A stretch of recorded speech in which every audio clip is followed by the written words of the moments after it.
Yo, what is up, YouTube? It's your boy YBP Gang, YBP Nation, YBP Boxing, YBP MMA. And today, I'm going to be breaking down the newly announced fight to replace Conor Chandler at UFC 303.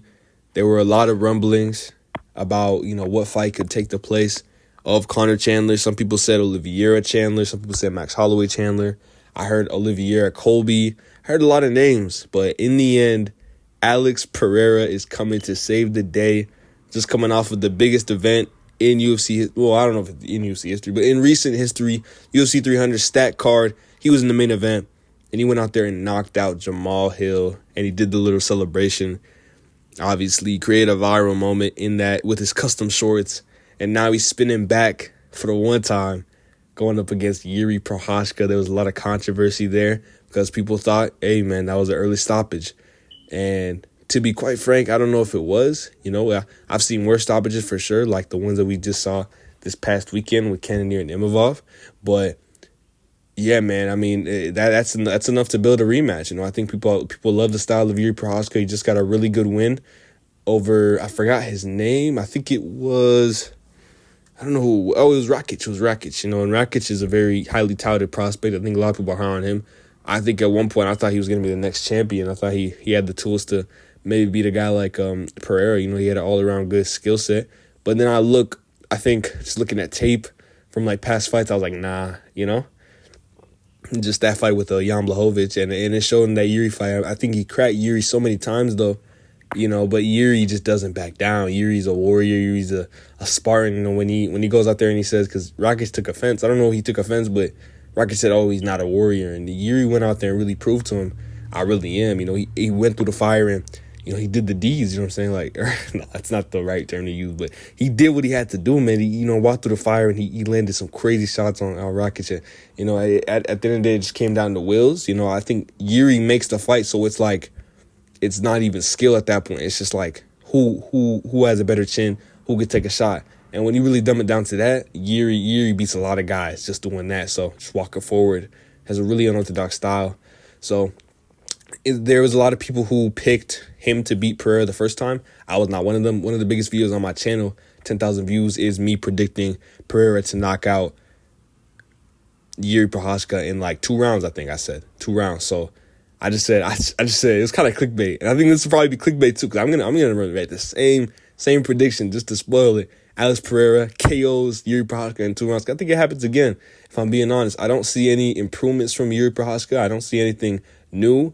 And as time goes by, with the damage that he took in that Rakic fight, as he just keeps going on, it's not going to get any worse. Pereira coming off of, didn't take much damage in his last fight.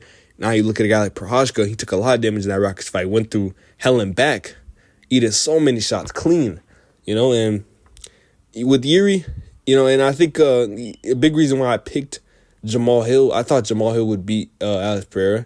Y'all could clown me, y'all could be like, oh, but at the end of the day, Jamal is a very athletic fighter, very quick, a lot of power on his feet, and I think Pereira, who was it? I think the Jan Blachowicz fight kind of opened my eyes, hey man, maybe someone can outstrike him, maybe someone can go out there. This guy's not the crazy good kickboxer that y'all think he is, so that kind of gave me some hope, and Jamal, I think he has some good grappling upside too in that matchup, but ultimately, Pereira just shut his lights out, stepped on his foot.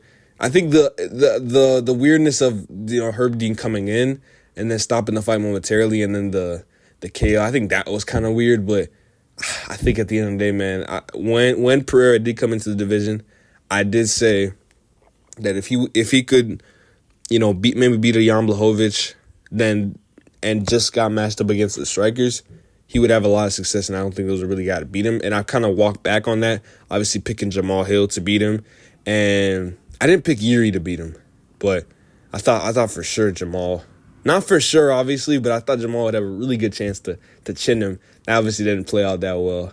I still think Jamal's a really good fighter though. I still think he has a lot of, I think people underrate him, but that's not what we're here to talk about. It is impartial though, because I think depending on what those odds come out as, I just think Pereira, when it comes to going against another striker, you can't open him up as a crazy big favorite, I think even though, because I think in the Yuri fight, when he fought Yuri, because he fought Yuri and then he fought Jamal, people wonder, like, whoa, why isn't he a bigger favorite? You know, he's the way better fighter. Like, how is Yuri going to win?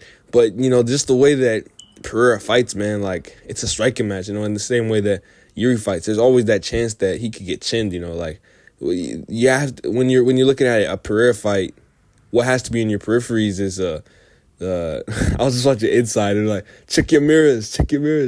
Nah, like, you really got to check your mirrors if you're like Pereira, because not too long ago, we saw him get chinned by Israel Adesanya. And obviously that was at middleweight, but you have to look at those things, man. You know, he was getting hit clean by Jan Blachowicz, man. That's a guy, like, I don't know, man. I mean, he's not a crazy good striker, you know. Obviously, he had a success over it. And part of that obviously is the takedown threat. Of course, you know, we can't, you know, just gloss over that, but that's not a good look, you know, getting hit so clean. So I think Pereira, not the greatest chin in the world for sure. I mean, he could definitely eat a punch. I think the extra weight helps, but I think if someone catches clean, man, I think he could really go out, you know. And Yuri has a really good chin, really good recovery. You know, it'll be an interesting fight for sure.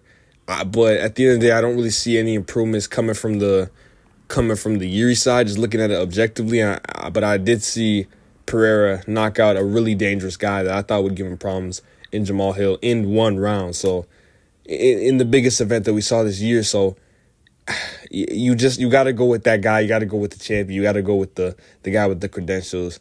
Give me Alex Pereira to knock out Yuri Prochazka inside 2 rounds. I would say in the second round, I give him a round, you know, just fill out round in the second round. He pounces on him, knocks him out. That's all I really got for y'all today. Quick prediction, immediate reaction to the fight. That's what I got. I got Pereira getting that knockout. Leave a like on the video, subscribe. Peace out, Moscow. You know what it is.